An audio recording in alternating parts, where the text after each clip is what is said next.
ربنا معاك طول أيام حياتك. يعني ربنا قريب عليك في أي طريق تمشي فيه، هو معاك. بس ارجع لربنا مرة واحدة وجرب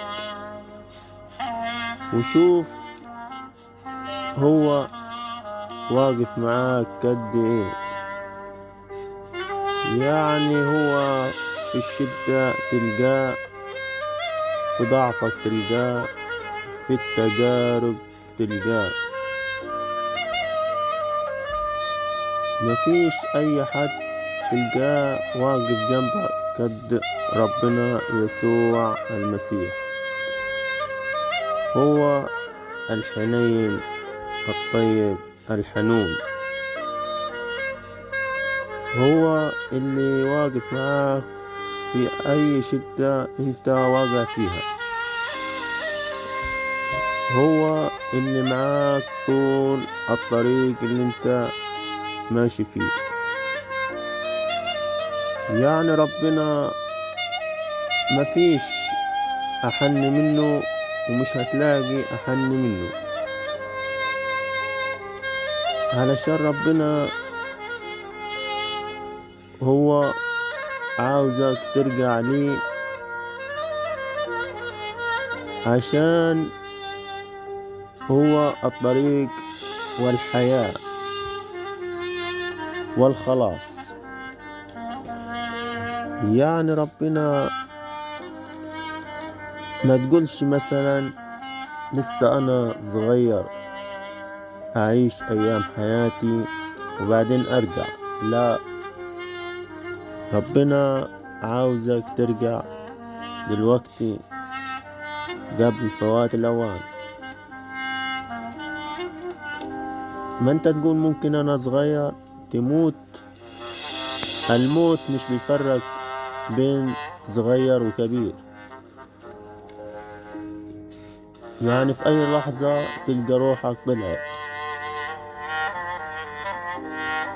وكان روحك طلعت مفيش رجوع تاني ولا فيش توبة. خلاص قفل الباب. ربنا بيعطيك تجارب كتير في حياتك علشان ترجع. ارجع مرة واحدة لربنا وقول له يا رب سامحني، أنا عبدك الخاطئ. وربنا هيقف معاك وتبقى حياتك كلها سعادة. يعني ربنا واقف معاك في أي طريق تمشي فيه، هو واقف معاك. يقول لك أنا واقف على الباب وأقرع. يعني مستنيك ترجع. ارجع لربنا وجرب. ارجع له وقول له أنا عارف إني أنا عملت حاجات كتيرة في حياتي مش حلوة وأخطأت كتير، ومهما كانت هي إيه اللي أنت عملته في الدنيا ربنا هيسامحك.